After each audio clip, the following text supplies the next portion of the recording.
But when you stop to think about um, even outside of police officers and sheriffs, deputies and teachers and nurses, I mean, all of us probably have people in our family who go to work every day, you know, and they probably qualify for an apartment or a home that might be considered affordable. And it kind of gets back to some of what Dan was saying earlier. And and so when we think about the daycare worker, or we think about the clerk who checks us out at Walgreens, and I could go over a list of occupations. I mean, in this time of COVID and our online shopping, that person that drives that Amazon Prime truck, is likely to be somebody who may need a place that they can afford. And so I think that we have to think about what is really at issue here, and be able to focus on the people more so than what it has taken to either build the place where they are to live, or looking at some of those other stereotypes, as Paula's kind of alluded to. We're really talking about decent places where people can establish a home, raise a family.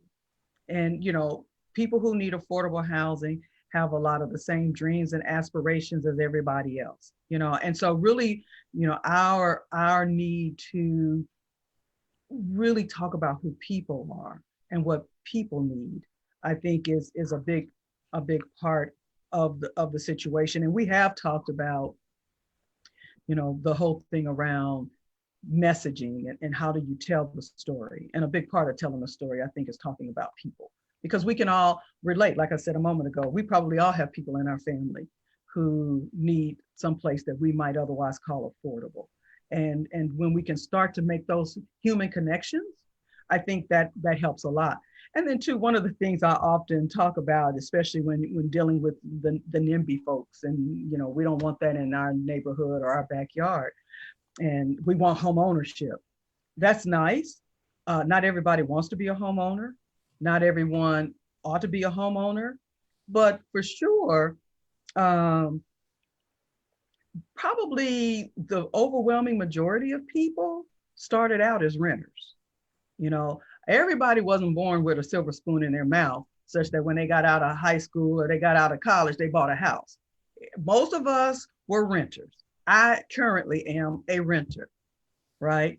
So, that's why I talked about that whole thing around othering, where we shame renters in favor of homeowners. We have to stop that, right? So I'll pause and let Dan jump in. Well, I was going to say, Kevin and Dan Rose, we haven't forgotten about you all. I'm told that there's some questions in the chat that are sort of pertinent to this part right now. So let's go ahead. I'd like to go ahead and respond to what Marla and Paula have said. And I'm all for putting a face on the people who are looking for affordable housing, but let's talk about putting a face on the people on the other side of that transaction. Let's talk about putting a face on landlords, developers, and those who are building these houses. And why are they building these houses? Because if you look at the motive in our economic system, it's profit, right? Pure and simple profit. And the fact is that we have in Winston-Salem over 18,000 vacant units. And that's according to a HUD study from a few years ago. And why are they vacant when we also have a need of over 16,000 affordable housing units? If you look a little bit deeper, the city of Winston-Salem did a study in 2016 about the needs assessment for affordable housing. And they found that the greatest need was for $100,000 to $120,000 homes, $120,000 to $140,000. There wasn't even mention of homes that could be priced at less than $100,000, which is what most of us would truly need if we're looking at our own budgets, where most Americans don't have more than $400 in their savings account. So a $100,000 home, we're already starting the conversation at a point where that's impossible for most Americans. And so why do we have this two-pronged problem here where we have so much vacancy and we have so much need at the same time?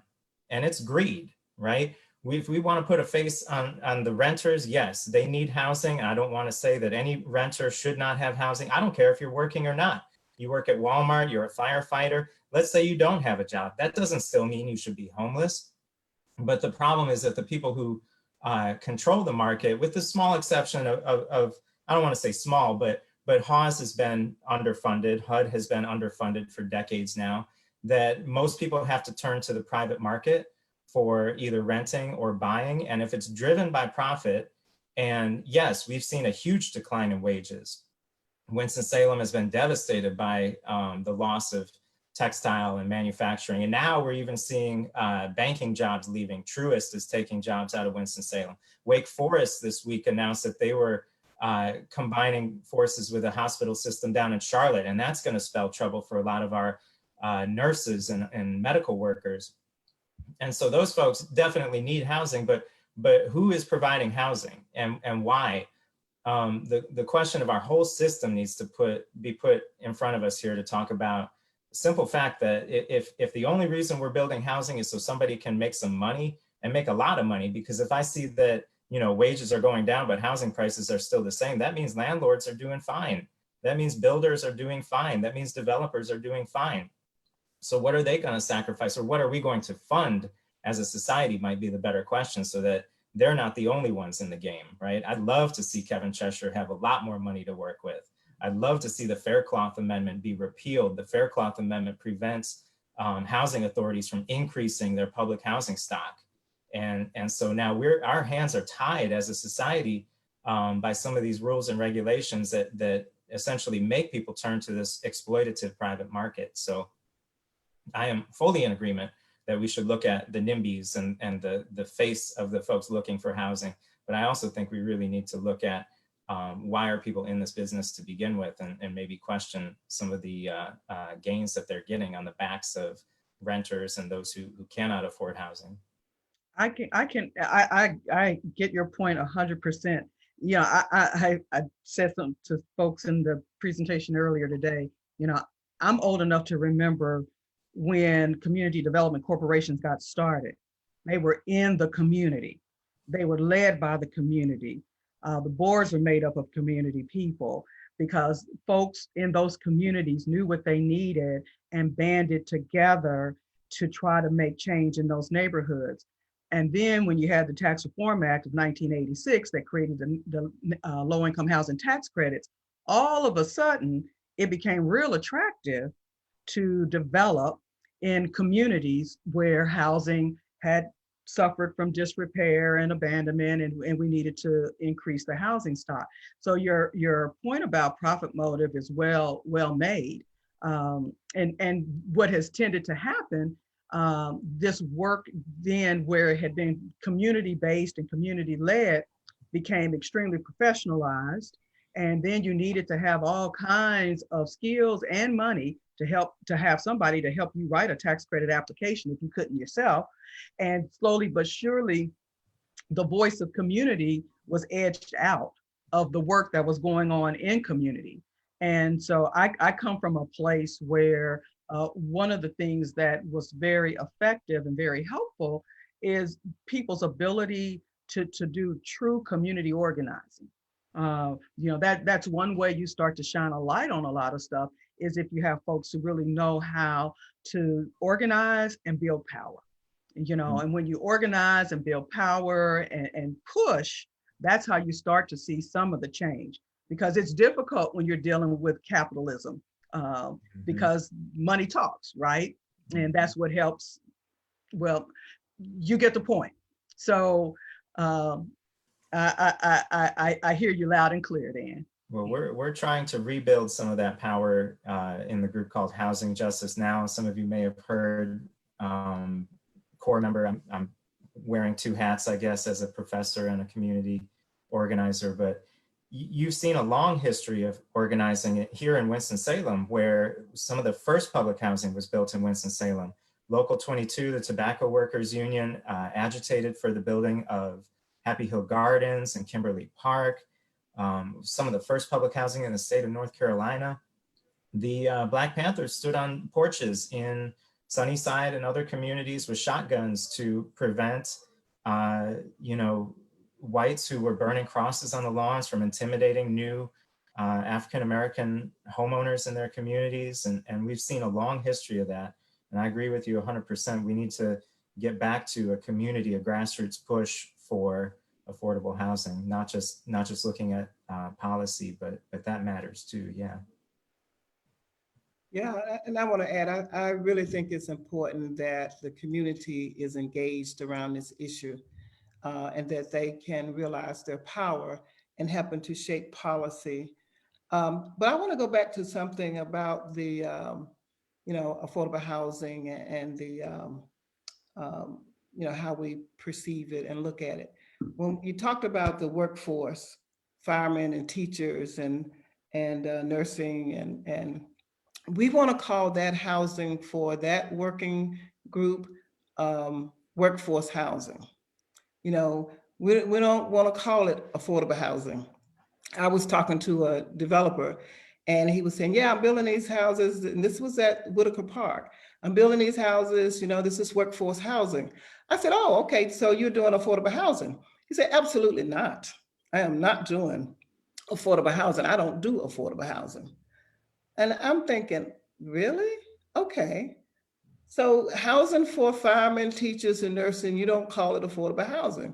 So I guess it's what makes us comfortable in what we call it, and that's great. But it just boils down to, how people want to label and really push people in a corner.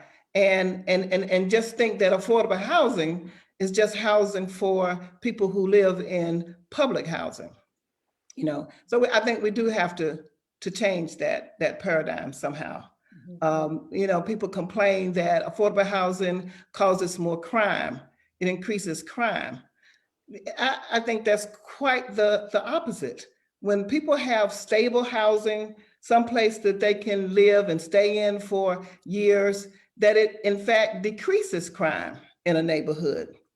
And, and even with Habitat, there are people who think that Habitat is giving houses to people. They're building them and they're giving away houses. How far-fetched is that? And that taxpayers are burdened by the fact that, these houses are free to the public. No, that's a myth too. People are paying mortgages for Habitat houses. So we got to educate the public more about what it means to have affordable housing, and I think we are beginning to do that kind of work. Kevin, public housing has Section 8 housing also has a role. I wanted, before we leave the affordable housing thing, I wanted to give you a chance to talk about, because I know we talked about some of the barriers there with Section 8. Yeah, gosh, I mean, there's a lot to unpack here as part of the discussion. And I guess I'd take a little different tact with respect to that question in Section 8. I mean, I think that, I would probably argue in favor of utilizing profit as a motive to increase the supply of affordable housing. That's kind of one strategy that we've tried to employ, because I think that you've got to have a sufficient portfolio within your community. Section 8 renters are not a protected class. So a landlord can just say, hey, I don't accept Section 8 vouchers. And so long as that landlord is not using the Section 8 status as a proxy to screen out someone because of their protected class, and that's perfectly legal and acceptable. And I think for us as an agency, if we make it harder for landlords who own rental properties, and to Dan's point, I'm faced with what I'm faced with, right? So I can't go back and change all the things that have resulted in the fact that one particular individual in our community may be able to own 400 rental units. Right, wrong, or in between, that's what we've got right now. But I need to be able to do something to incentivize that individual to be willing to rent to folks who are in my program.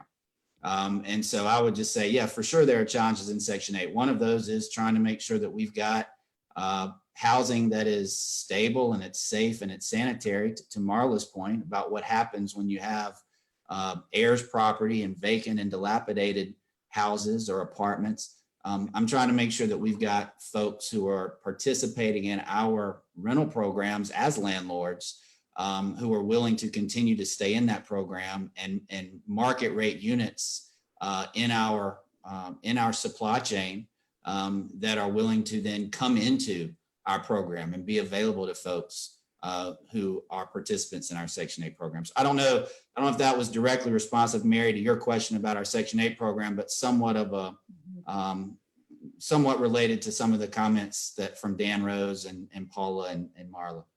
Yeah, sure. Do we still want to, do we have anything in the Q&A that we want to throw out here now, or do we want to move on? Okay, I'm not hearing anything. Okay, so I want to bring in Dan Rose to talk a little bit more about evictions. There's this Displaced in America study that someone's referenced already here tonight. I know a lot of us have read that. There's a wonderful quote, anonymous quote from an assistant director of a local nonprofit who said, "Missing a single day of work or blowing a tire can lead to eviction." We've been talking about housing as a stabilizing force in adult life.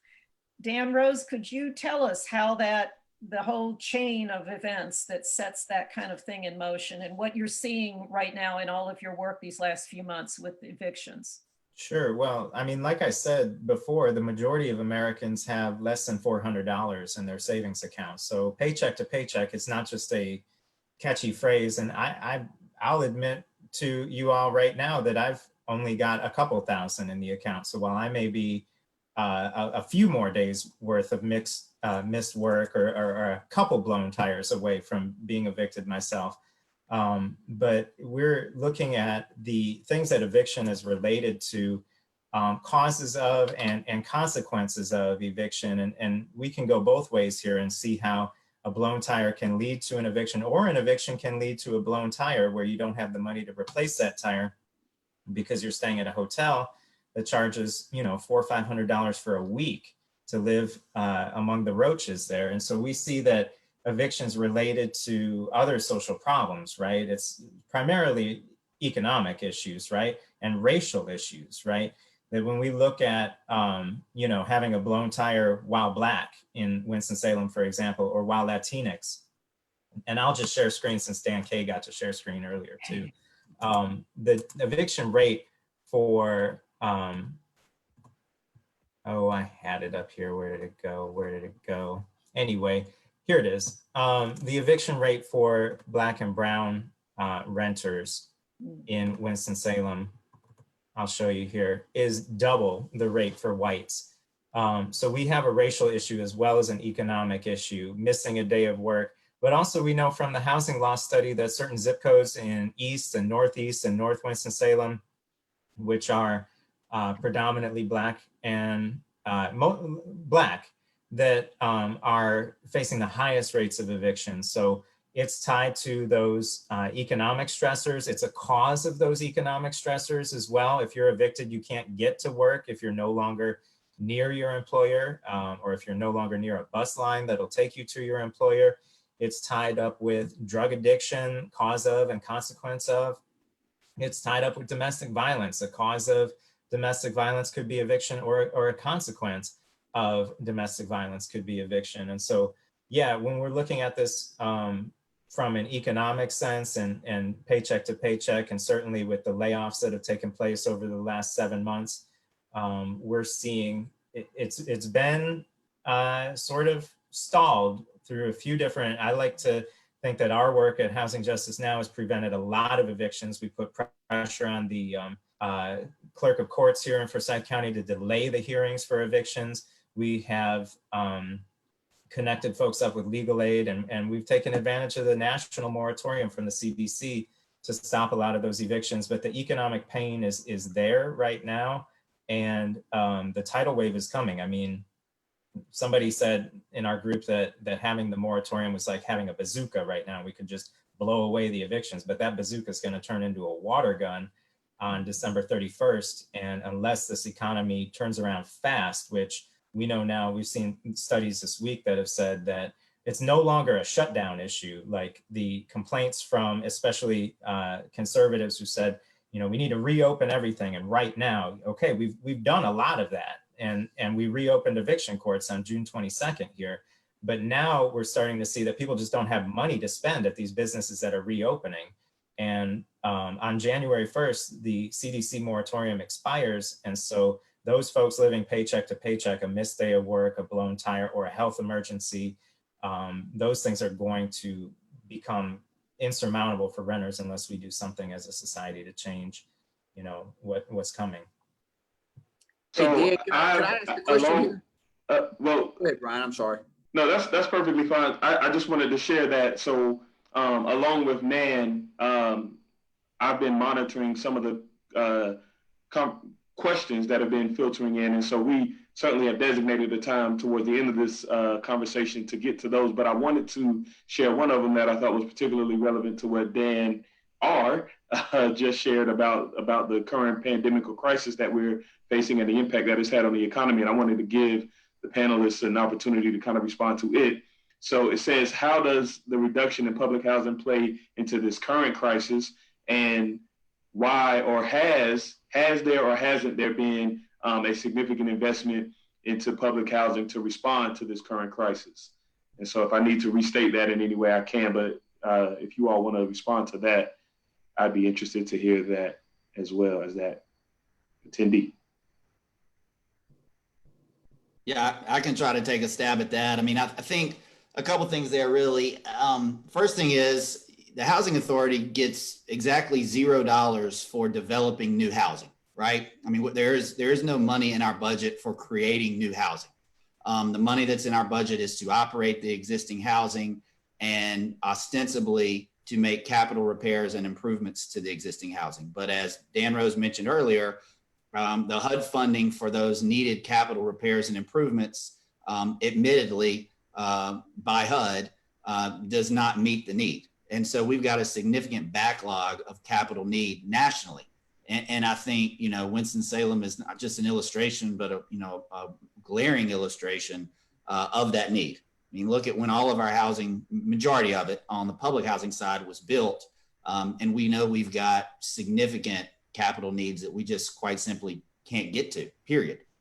So I think that's kind of the first piece of that. The second piece is just with respect to public housing laws. And I think there's really been a policy shift to kind of a Section 8 based model. I mean, the HUD push right now is for a program called RAD, Rental Assistance Demonstration, which, you know, certainly has its pros for sure. I'm not an opponent of RAD conceptually, but I think it's pretty clear that as a policy matter, HUD is moving away from a public housing authority building, owning, and operating public housing units, you know, what we call Section 9 units, as opposed to Section 8 units. So, I mean, I think it's an insightful comment. It's a good question. You know, we're struggling nationally as an industry to try to just maintain the number of units we already have, let alone figure out a way to parlay some of our dollars into constructing new units. So Kevin, I'd like to ask you, you know, when we discussed this before, we were talking about Crystal Towers. Mm-hmm. There's often money to build up and there's money to tear down, but there's not money to maintain. Could you tell them about the elevator, just briefly, how that one thing, an aging elevator, nearly brought, you know, life at Crystal Towers to a halt? Sure. Yeah. So the elevators, as many on this panel know, certainly Dan Rose knows for sure, the elevators at Crystal Towers are consistently a problem, you know, period. They go down intermittently, they go down frequently, and Crystal Towers is a designated elderly disabled community. And so you've got a lot of folks with mobility challenges and with mobility apparatus who are trying to get up and down 11 floors. And when you've got dated, obsolete elevators, it's a problem on the best day. We had an experience in 2018 where they both went down at the same time. And what we have discovered is that the elevators are of an age where some of the components have to be fabricated on the West Coast and then shipped. So even before there were COVID-related supply chain problems, we had supply chain problems with respect to components of elevators at Crystal Towers. And so the doomsday scenario that we played out as an organization in our mind in 2018 was if both of those elevators went down and it required, in order to operate again, a fabricated part from the West Coast that had to be fabricated and then shipped before we could get those elevators moving. And then what do you do when you've got roughly 200 residents who need to be relocated in a, whatever we want to call it, 24, 48-hour period? How do you absorb that? And then how do you handle that during the intervening 30, 45, or 60 days when you're waiting on those parts to arrive? So Mary, to your point, that was really the impetus. I mean, look, the Crystal Towers and gentrification, and is it going to be sold? Is it not going to be sold? That's been well documented. But the impetus for that entire analysis was in response to both elevators at Crystal Towers going down for roughly 5 or 6 hours back in 2018. Yeah, I thought that was just crazy, but it's indicative of probably a lot of things that these older buildings face. And I notice even walking around, the city and the downtown, a lot of these very charming older buildings, they all have the air conditioner boxes sitting out. So these are market rate, but they haven't put in central air, which, you kind of expect now in the South, in North Carolina. Right. And there's just not, there's not money for those things. That money isn't set aside. Well, I would like to jump in on that. And I've ridden those elevators a lot of times, and I have a fear of elevators, so it sticks in my mind. But I've been in places where they have the old cage elevator that you pull across, and they find the replacement parts. And I have the utmost sympathy for the challenges that you all face, because I know that, that it's a matter of survival and maintaining as much of that housing stock as you can. And even in the face of this pandemic, I know a lot of people have not been paying their rent. I know for a fact that Hawes has not pursued evictions for non-payment since the courts reopened on June 22nd, to their great credit. And it's damaging even further, I'm imagining, their operating budget. And they rely on that rent that comes in to make those basic repairs. But I guarantee you that if the Park family, the Arden Group, get a hold of that building, they'll have enough money to replace those elevators in a heartbeat. That they'll have those brand new elevators, gliding up and down the tracks in no time. And again, it gets back at the fact that as a society, we do not like public housing. It gets at Marla and Paula's points about the face of public housing, the face of affordable housing is a face that is hated in the United States. It's a minority face. It's a African-American face. And it is a problem where I understand why Mr. Cheshire and others in his position would seek to get out of some of those buildings when they can, to make as much money as they can, to operate the rest of their buildings as best as they can. And I will fully support, again, just pursuing a bigger budget on a national level. But also, I think if locally, if the city says, if Alan Joynes says in the newspaper that he's opposed to selling Crystal Towers, then where is the money coming from the city to address one of the biggest issues, being the elevators, or the $7 million worth of maintenance that needs to be done over the next 20 years? That we could do some things locally as well. We don't have to wait for a president or a Congress that believes in public housing finally for the first time in 50 years. But those things are real challenges that paint the big picture of just how little we care for public housing and the people who live there. Well, one of the interesting things I read, and then I think we'll pause to see if we've got any questions. The New York Times said recently that if you ask most middle-class people, how do you feel about your federally subsidized housing? And they'd say, well, what are you talking about? And what they're talking about is the mortgage interest deduction. We choose, one of the things about systemic disparities, I think, is that these things become so accepted, they become the default, and we don't even see them as subsidies or advantages that we have. And I think I did look for the statistics on this. I didn't find anything I was comfortable sharing, but I think it's a fair bet that the federal government subsidizes mortgage interest for middle class and above at a far higher rate than they subsidize affordable housing and Section 8 and all these things that, you know, we agree that we need.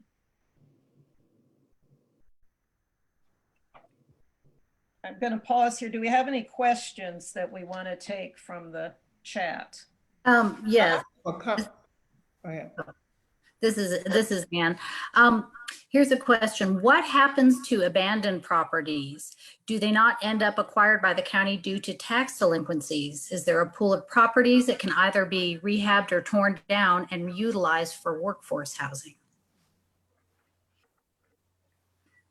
So I think that's a combination of Dan and me.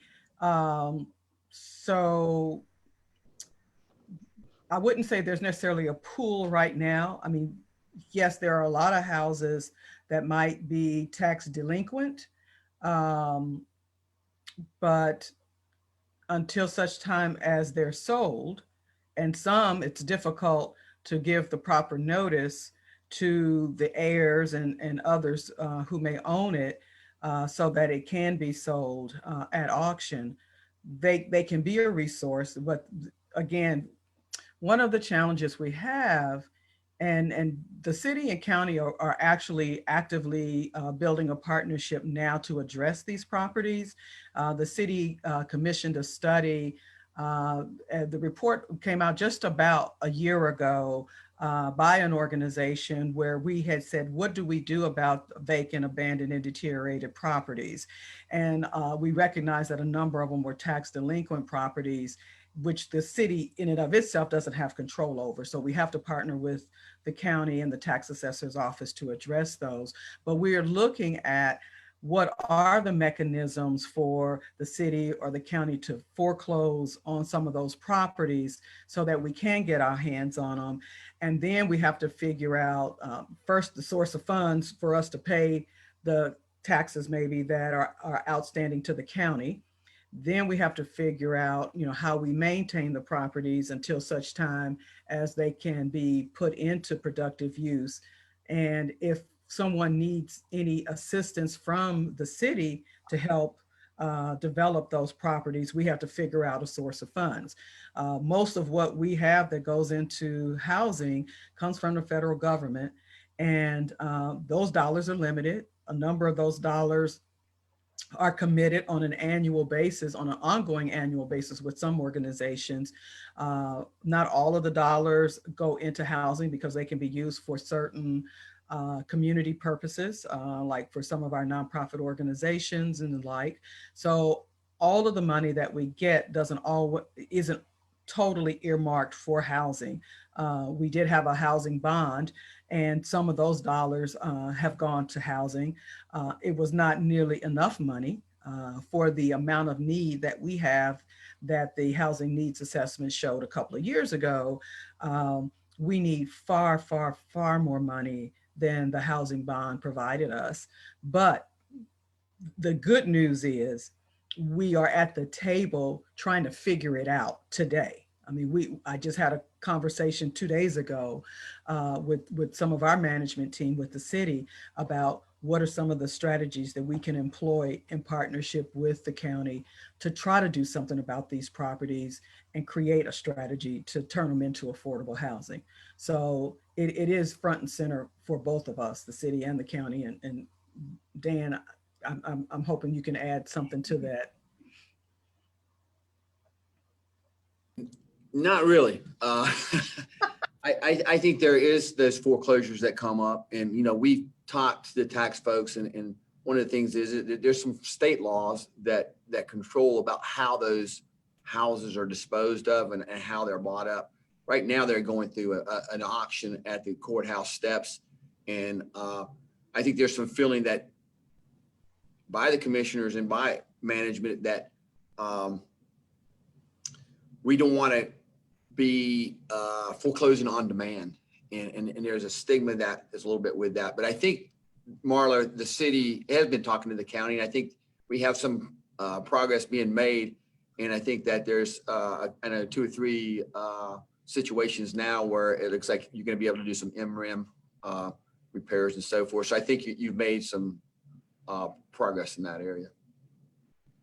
No, Marla and Dan, I have, heard of some policies that other cities are using. The renter's first right of refusal is that when property comes up for foreclosure or about to be sold, that the renters, if they found a nonprofit organization who could purchase that building, could save that as affordable housing. What's the chances of us having something like that here in Winston? I mean, what would it take for a policy like that to be enacted?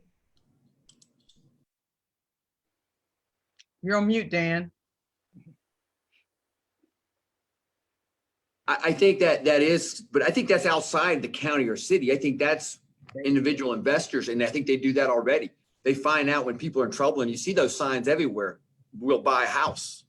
And, folks that are very desperate sell that house because they may be 6 months behind in paying their mortgage and so forth. They know the foreclosure is coming. So I think there's a lot of the private sector folks coming out, and those are the ones that are paying cash. You see that all the time. I think in the journal, about every 2 weeks, it shows you how many folks actually paying cash for houses versus financing them. And those are the ones that are flipping those houses, coming in, redoing them and selling for a lot more than they would otherwise get. So I think that's happening already, but I don't think it's going back to serve low and moderate income or, making it affordable housing in most cases. I think it probably goes to market rate when they do that. So I don't know if that helps. But to your point, Paula, though, I have seen those models in a number of communities with multifamily developments where the owner has decided to sell. That development may have been 100% affordable, market's changing, the owner decides they want to sell it and make more money because they can charge higher rents or turn them into condominiums. I think that we would need some legislative authority to create that opportunity for people who live there to be able to band together, potentially seek some financing so that they can, as renters, then become the owners. And a lot of places, that's called a shared equity ownership model, right? Which I think they've been very successful, usually on the East and West Coast, but there have been some in the Midwest as well, especially in the Chicago area. I think that it's a combination for us of educating our policymakers, but also I think, educating policymakers, educating our renters, but also making sure that there's the capital available or access to capital so that those who are interested can band together and borrow the money that they would need, not only for the mortgage, but to the extent they're going to need to do any kind of repairs. Because a lot of times folks decide to bail also if they need repairs and they don't want to invest in the repairs. So they just strip the equity, out of the property and flip it. But I think that if there was a funding mechanism, some kind of pool of funds that folks like this could access and maybe get some technical assistance, from a nonprofit or some other organization that has a lot of experience in shared equity models, that could be a tremendous resource here. We have a number of properties here that could use something like that if the people had access to capital. I certainly think those are some policies we certainly need to look at. I just want to say one more thing about this, the fact that Winston-Salem, is the 3rd highest among peer cities in terms of its evictions. And Kevin, I hate that the Housing Authority has been named as being one of those high evictors. But the thing that concerns me the most is that it's our most vulnerable citizens. Those that are the poorest with little resources are the ones who are most evicted. And we really need a safety net for those. And we need some policies in place that protect them You know, we're talking about preserving housing and producing housing, but we have to protect our renters. And I think we need some kind of eviction protection plan in place that will help them, or minimally some way that people who are being evicted, because once they're evicted, you know, it goes on their records and it makes it impossible to find decent and affordable housing. And so we need some kind of, if nothing else, they need legal representation when they go to court around these evictions. I'm really glad to hear you mention that, Ms. McCoy.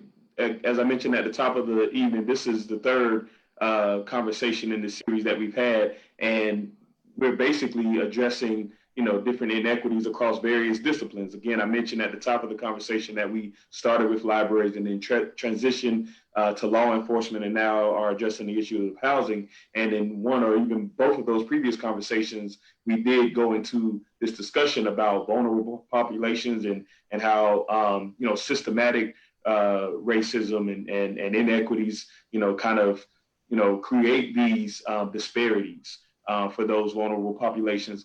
Nan, correct me if I'm wrong, but I think there might be some questions in the Q&A related specifically to that, and I'd like to give the panel an opportunity to discuss those before Mary closes us out. Okay. Let me read some of the here. Okay, one of the later questions is hold on. Where'd it go? Okay, why don't we have a housing fund funded through property sales, sales tax, or income tax or something? We need to invest in low income and workforce housing. And let me go up here.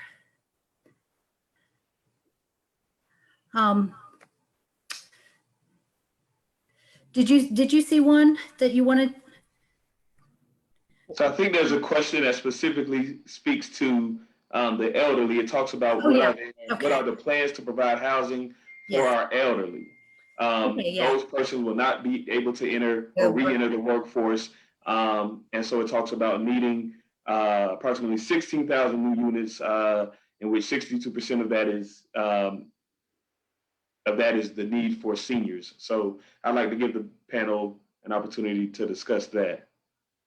So housing for elderlies who are elderly persons who are unable to re-enter the workforce as a vulnerable population. Well, I'll start, and I'm not sure about that 62% of the 14,000 units are elderly, because that, at least, I don't know what study that's from. That's not the city's and county's housing study and needs assessment. That was not what that revealed. But the city currently supports and invests in developments that are targeted for seniors. You know, one of the things that, you know, we recognize is that there are housing needs across a broad spectrum, right? And so as developments come to us that meet the requirements in terms of eligibility, feasibility, affordability for an extended period of time, things of that nature, the city has invested in those, and the city will continue to do so.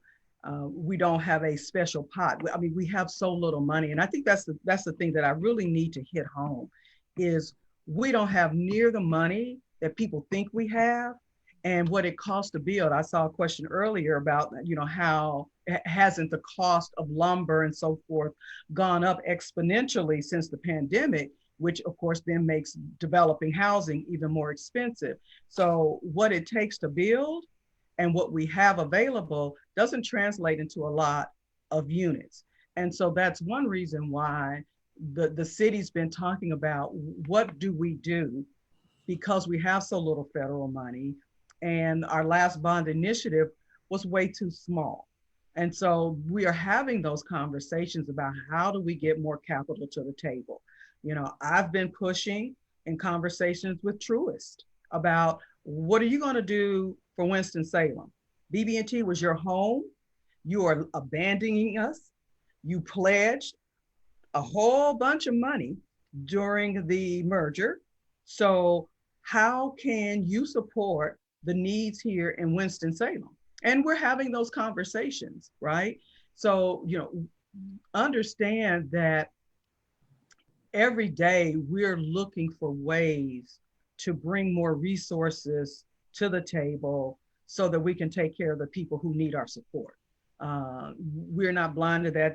That's why I get up every day and go to that office, is to try to figure out a way to help as many people as possible and use as many tools as we have available.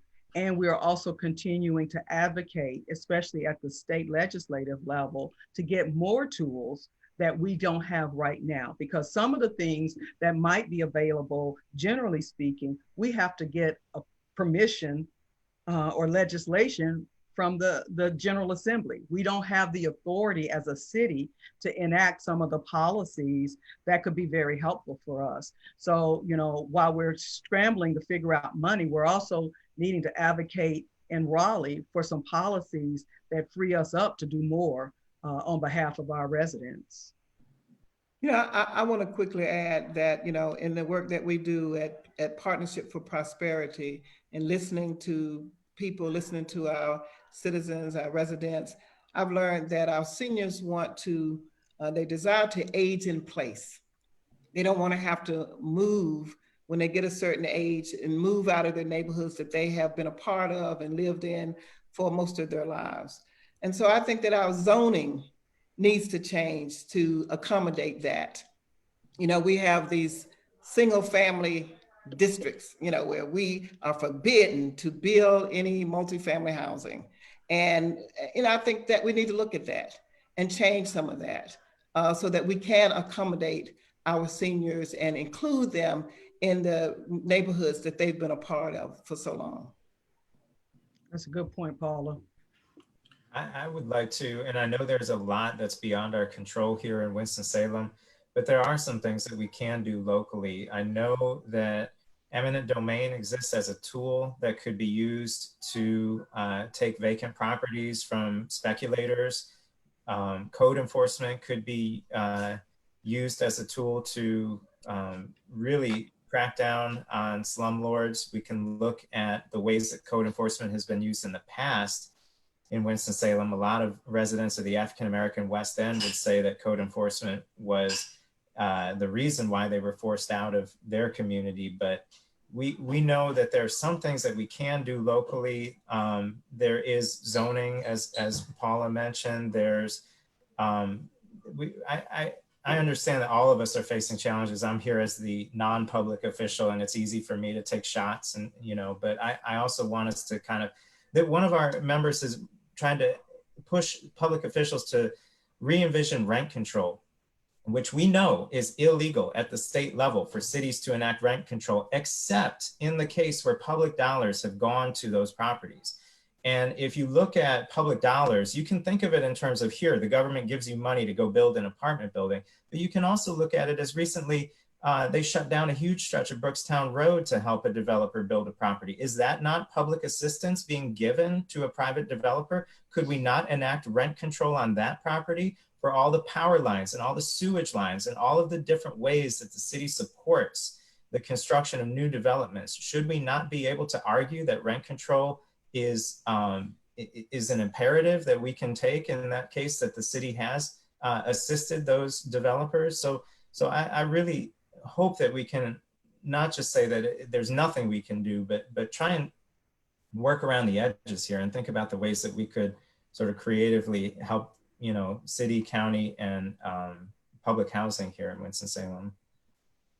Okay, we're gonna have to break in. Remember, we all said we were gonna leave people wanting more, not leave them wondering. This is a complex issue, and I know we could go on another hour easily, but it's 8:06 by my clock. We said we would try to wind up by 8:15. So and I know that there are things you all wanted to discuss. There's some interesting projects on the horizon, but can we try to, everybody end with one or two projects, thoughts, something to give that you're optimistic about? We've given people a lot of things to be depressed about, and we got enough already in this era.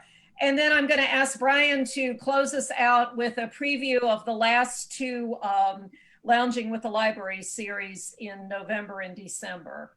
And thank everybody. I thank you all so much in the audience for tuning in tonight. This is, like I said, this is a subject that I really love, and I wish we had another hour to discuss it, but maybe we'll get you all back next year.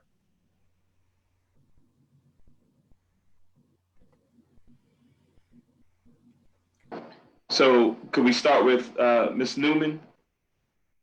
So one project, and my partner here, Paula McCoy, can weigh in. We're collaborating as part of a pilot initiative that the city got called For Everyone Home.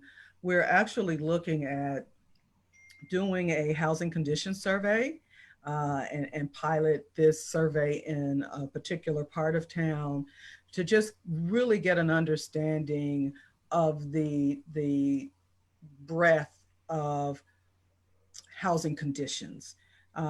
Anecdotally, we can say we have a lot of housing stock that's aging and deteriorating.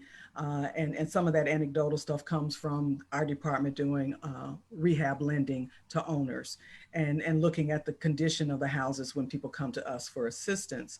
And so we're excited that we're part of a team that is putting this initiative together. And I'll let Paula please weigh in. I don't want to talk about all of it, but it's a really neat opportunity that we have to get our arms around it and be able to tell a story about our needs here in Winston. Paula? Yeah, and just to add to that, we really want our residents, people who are impacted by these issues, to be engaged in them.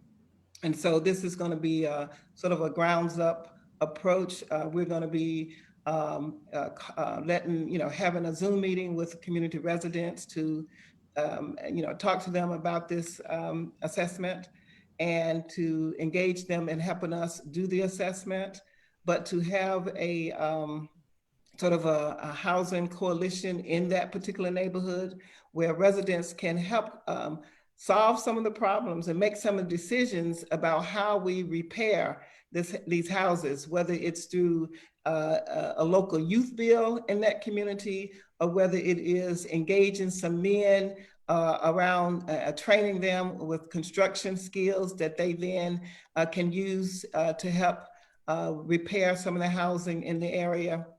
But there's a lot of room here for engagement. And because we think that residents have an important perspective in terms of how policies impact their needs. And so they can be advocates and they can influence policy that we need to be able to do this. It's going to take money to preserve our existing housing stock. And it's going to take all of us really working together to do that.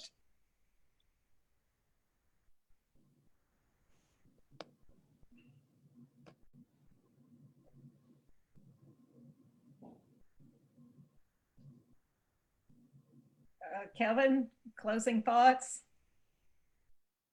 Yeah, sure. So, I mean, I do think there's some things to be excited about. I mean, I think we may not all agree on decisions that city or county leaders are making, or city staff for that matter. But I will say, I mean, I think in our community, we've got a lot of smart people who care, who are thinking about these things, and I think that's our starting point for sure. I mean, I've been fortunate to work with Dan, Marla, and Paula. Dan Rose and I have had conversations, even if it's about issues that we don't necessarily see 100% eye to eye on. I think that we are all, at least as it pertains to this panel and many at the city and county level, are thoughtfully trying to consider how to address these issues. So, I mean, I really am optimistic about that. On a more granular level, we got a Choice Neighborhoods grant, right? Which is huge. I mean, we don't have very many of those across the country, and we got one in Winston-Salem. Which means that, not saying it's perfect. I'm sure there are some folks in the audience and on the panel who may question some of the approaches, but at the end of the day, we're taking obsolete, dilapidated housing and turning it into mixed income housing. Folks are having a right to return. 100% of those units are going to be replaced in one way or another. So I think that's positive. Housing Authority is doing a 17-unit single-family home development. It's already leased up to the tune of 6 units in the North Ward. Folks are paying 30% of their adjusted gross income. It is initially operated as a public housing community, and the folks who are renting there will have the opportunity to become homeowners of the units that they are renting under a conversion. That's a project that's underway and that we're working to make a reality. We know we've already housed people as renters, and we hope to, if they so choose and desire, to turn them into homeowners. So, you know, I think we do have several things in the works, and we're moving in the right direction. I've had some conversations with landlords, high-end developers who have units in the downtown core, who are interested in working with us to figure out a way to get folks who are participants in our programs or residents in our housing an opportunity to live in that type of housing. And how do we go about doing that? How do we dedicate some units in this high-end housing in the downtown core or other areas of opportunity for folks who are in our programs and who have been successful in our programs, who are trying to matriculate through those programs, and so those folks have somewhere to go, you know, when they're ready to take that next step. So, I mean, again, it's not perfect. As you know, the panel has identified a lot of big picture issues, policy issues at, you know, at a national, state, and local level. But I do think we're thinking about this in the right way. A lot of people are talking about it, and there are some real brick and mortar units that are being developed that attempt to address or at least mitigate some of these issues. So we'll finish with the Dans. Dan Rose, and then Dan Kornelis will give you the last word from the county. Well, I'm really hopeful that people are organizing. People are getting together and they're ready to fight for their rights for better housing. And I'll just tell you a real quick story that back in June, a tenant came before the Public Safety Committee in Winston-Salem and said that her landlord was trying to evict her during the moratorium that Governor Cooper had announced. And the story was that the rent man, the maintenance guy / rent collector, was knocking on her door every single other day and asking when she was going to leave, and that they had told her they didn't want any June rent. She just had to go. She just had to go. And she didn't know where she was going to go. You know, we're still in the midst of this pandemic, but it was early in the pandemic. And unfortunately, they didn't have a whole lot of answers for her at Public Safety Committee. James Taylor kind of said, well, you know, this is really unfortunate. We'll take your matter under consideration. Dee Dee Adams, to her credit, said, I do believe there's a moratorium on evictions, but didn't have a whole lot of specifics to go around. And then she got in touch with us, and we began to fight back and find that not only was it her situation, but several residents in that community, elderly residents, were fed up with this new landlord and the tactics where he was ridding the apartments of residents and then going in and upgrading them to raise the rents for new residents to come in. So while a woman was there with broken windows and no air conditioning in the middle of the summer, she was watching them go into her next door vacant apartment and put in a new kitchen. And they were ready to organize. They all connected with legal aid. They did eventually, when the moratorium ended, fight, and many of them beat the evictions against them.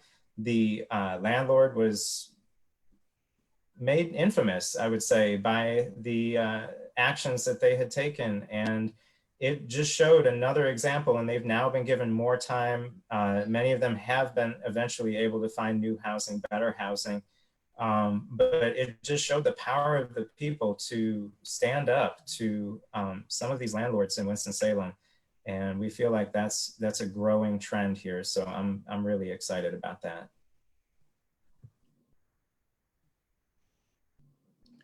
Well, I'd like to end on a positive note. I know we're supposed to be known as the city of the arts and innovation, but I think we should rename ourselves the city of partners. We've had a long history of the city and county participating together and working on jobs, projects together, whether it be on housing and our community and economic development. One of the projects that is near and dear to my heart was the Enclave Apartments complex. We got federal funding money under tax credit projects and program, and we're able to produce 160 units of affordable housing, with most of the money coming from the federal government and from the tax credits. And so those tax credits are supposed to last at least 30 years at a minimum. So we know we have that affordable housing for 30 years, and we know those tax credit projects are kept up. You will go out there, and the first phase was done maybe 10 years ago, and those apartments that are still the first phase look like they're brand new. The families are very happy with the units. There's a waiting list for people getting into them. We think that's a great project and a great partnership with the city and the county. Another project that is near dear to the county's heart, and I think we have a whole lot of partners in this area, is the county and our partners are about ready to celebrate our $100 million worth of investment in first-time home buyers. And when I say that, that means that's $100 million that is going to low-income folks to purchase houses.